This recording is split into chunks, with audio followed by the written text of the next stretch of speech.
हो रही है और थोड़ी बोरी नहीं 340 टन गौ मांस पकड़ा गया है। लगभग 10 से 12 हजार गौ माता की हत्या की है और उसका खून जो है, ये जो गंगा के किनारे हापुड़ है, कानपुर है, बहुत सारे ऐसे शहर हैं जिनमें गौ की कटती हैं और गौ माता कट करके उनका अवशेष और खून उस पर बहाया जाता है और मांस जो है वो साहिबाबाद जो फैक्ट्री इन पे लाया जाता है। तो ऐसा करते अभी 15 दिन 20 दिन 25 दिन पहले जो हुआ है, जो पकड़े गए हैं, उसमें केवल जो है एक कार्रवाई कर दी, थाना प्रभारी 1-2 को सस्पेंड कर दिया। तो इतना बड़ी 10 से 12 हजार गाय को मरना, काटना और इसका खून गंगा में बहाना, तो इसमें कोई ना कोई तो इन्वॉल्व है और बड़े स्तर से, चाहे वो खाकी ड्रेस वाला हो, चाहे वो सफेद ड्रेस वाला हो, चाहे कोई ना कोई तो इसमें है। इसमें कार्रवाई होना चाहिए और ये बात मैं नहीं कह रहा हूं, हम संत नहीं कह रहे हैं। इस बात को जो हम कह रहे हैं वो वहां पकड़े हुए जो हैं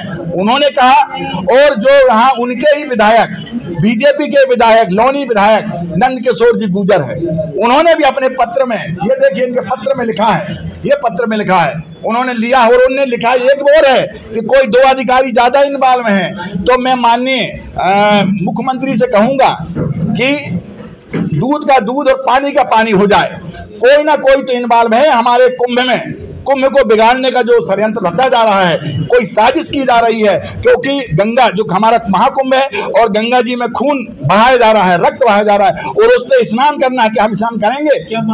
तो कोई ना कोई साजिश है और यदि साजिश है इसका पर्दाफाश होना चाहिए, इसकी जांच होना चाहिए, इसकी सीबीआई जांच होना चाहिए। हमारी 3 मांग है माननीय मुख्यमंत्री से। एक तो गौ माता को राज्य माता का दर्जा दे, जैसे कि महाराष्ट्र सरकार ने पूर्व में दिया है, आपकी बीजेपी सरकार है। ऐसे ही अभी 8 दिन पूर्व जो है आसाम सरकार ने, उन्होंने भी गौ माता का एक कानून लिया है, गौ माता कोई नहीं काट सकता, तो वहां भी बीजेपी सरकार है।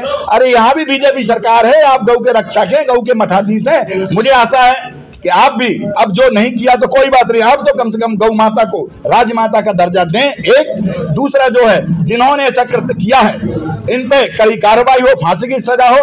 और ये जो एलन है, अरिहंत है, जो बड़ी बड़ी फैक्ट्रियां जो देश का, उत्तर प्रदेश के साथ साथ पूरे देश का जो मांस गौ का आता है वो यहाँ स्टोरेज होता है, इन फैक्ट्रियों को ध्वस्त किया जाए और कानूनी कार्रवाई करके इन पे जो है बुलडोजर चलाया जाए। और तीसरी मांग है कि गौ माता का जो अवशेष और जो रक्त बहाया गया है गंगा नदी में, इसको माननीय मुख्यमंत्री जी क्या करें कि जिसमें ये शुद्ध साफ हो और दुनिया में जो आप बुला रहे हैं वो दुनिया के बुलाने जो आएंगे उनको कम से कम पुण्य हो सके, पाप ना लग सके। ये हमारी सीमा है। सुनिए एक और विशेष बात, ये बात है कि यदि आप इन्होंने क्या किया है कि गाजियाबाद में नहीं हो पाएंगे और 1 लाख साधु, 1 लाख 2 लाख जनता, जनार्दन, सनातनी सब इकट्ठे होंगे।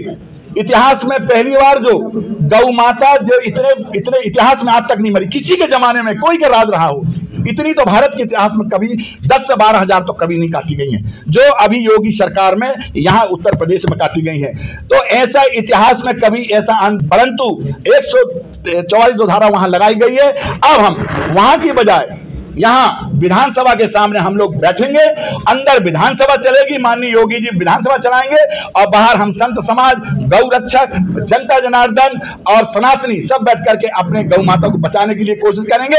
मुझे 1000 बार मरना पड़े, हमारे संतों को 1000 बार मरना पड़े तो मरेंगे, परंतु गौ माता को बचा के रहेंगे। कोई तारीख तय की आपने इसको? 17 तारीख को, हमने बोला 16 तक हम देख रहे हैं, 17 तारीख को हमारी। बाबा जी कुछ अखाड़ों ने इस पे क्या कहेंगे? नहीं ठीक है, अब उसके लिए यदि उन्होंने कहा अखाड़ा परिषद या अखाड़ा कोई नियम कानून बनाता है तो संत समाज उनके आदेश का पालन करता है, हम उनका समर्थन करते हैं। धन्यवाद।